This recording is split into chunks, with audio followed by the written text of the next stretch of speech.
السلام علیکم. په دې ویډیو کې به زه تاسو ته د انګلیسي یو څو داسې مهم ایډیمز وایم که چیرې تاسو دغه ایډیمز زده کړل او په خپله انګلیسي کې مو استعمال کړل نو تاسو ته به خپل انګلیسي ډیره زیات خوند درکړي.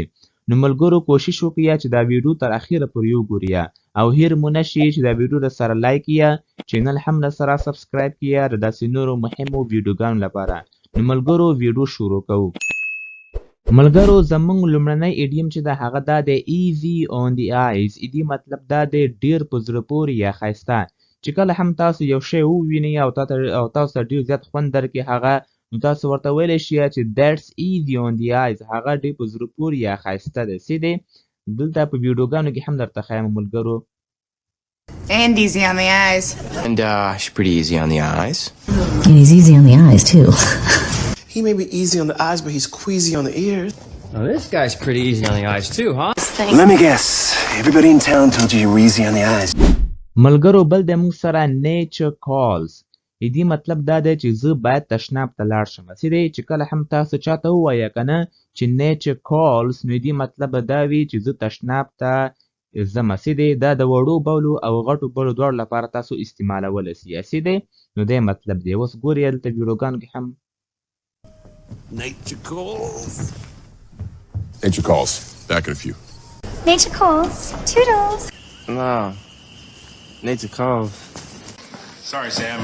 Nature calls. Father, where are you going? Nature calls. ملګرو بل د موږ سره you made my day. you made my day دی مطلب دا دی چې تا ډیر زیات خوشحاله کړم. څه دی تا ډیر زیات خوشحاله کړم. دا تاسو هر چاته ویلی شئ چې you made my day نو د دې مطلب دا دی. اوس د ویډیوګانو کې ملګرو ګورئ. You made my day, kid. You just made my day. Oh, thank you so much. You made my day. And I found your suggestions extremely helpful. Oh, sweetie, you just made my day. Okay. ملګری بل د موږ سره the apple of my eye. the apple of my eye دې مطلب دا دی د سترګو تور.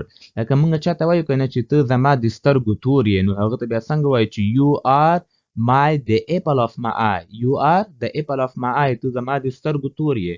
نو دغه شان ملګرو په انګلیسي ګوره ډېر زیات استعمالیږي. دا حتما زده کړئ. دې سره به ستاسو انګلیسي ډېره زیاته ښه شي او خوند به هم درکوي. څه دی نو اوس راځو ملګرو ویډیو ته. Oh, look who it is. My husband, the apple of my eye. I mean, you're the apple of my eye, sweet kitty cat. My daughter is the apple of my eye. She's amazing to me, okay? You are the apple of my eye. You make me happy. ملګرو بل د موږ سره اخرنی mum's the word.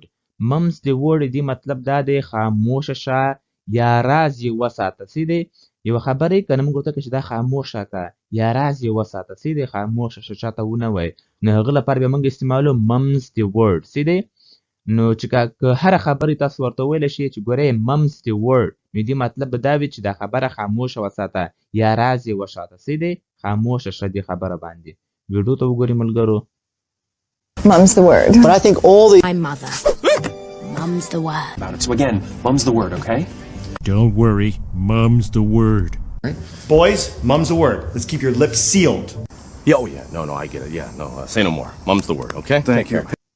نو ملګرو امید لرم چې دا ویډیو به ستاسو خوښه شوې وي او که داسې نور ویډیوګانې هم غواړئ نو ماته حتما کمنټ درسره وکړئ. چې دې ویډیو هم لایک کړئ او کمنټ هم وکړئ چې داسې نور ویډیوګانې موږ هم غواړو. Thank you so much for watching this video.